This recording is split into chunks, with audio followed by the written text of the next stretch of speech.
On May 13th, Rosie Brooks says she got a phone call no one ever wants to receive.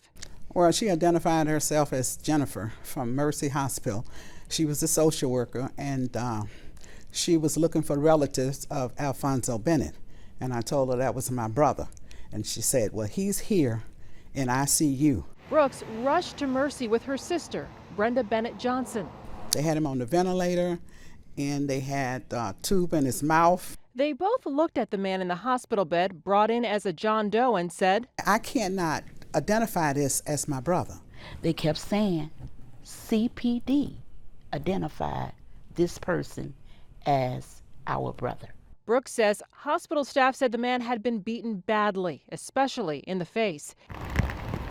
He was found here near 47th and Wabash without ID and naked on April 29th. Their brother has a background and is rarely in touch with his four sisters. Bennett Johnson says a nurse told her police identified him through mugshots and not fingerprints because of budget cuts. You don't identify a person through a mugshot versus fingerprints. Fingerprints carries everything. The sisters say the man responded to commands by raising his hand, but never opened his eyes. Soon he started to languish. The sisters signed papers to take him off a ventilator and gave permission for doctors to perform a tracheotomy. He went into hospice. Bennett Johnson was with him. Within minutes, he was ice cold. They purchased a casket, a suit, and made funeral arrangements.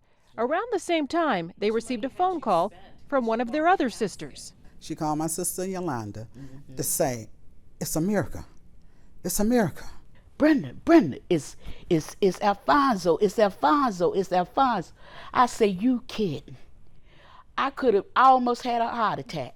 Alfonso Bennett was alive and well and had just walked through her front door. It's sad that it happened like that. If it was our brother and we had to go through that would have been a different thing.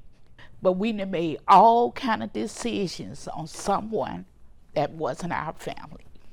The sisters say the man they'd been caring for was later identified at the morgue through fingerprints. They say police are now looking for his relatives. Family attorney Cannon Lambert Sr. I can't conceive of how a budgetary issue would drive whether or not a person who was a John Doe would be fingerprinted before they're taken off of life support. If that's the situation, something's got to be done. Well, we reached out to Mercy Hospital and the Chicago Police Department with a series of questions asking them what is their policy when it comes to identifying John Does.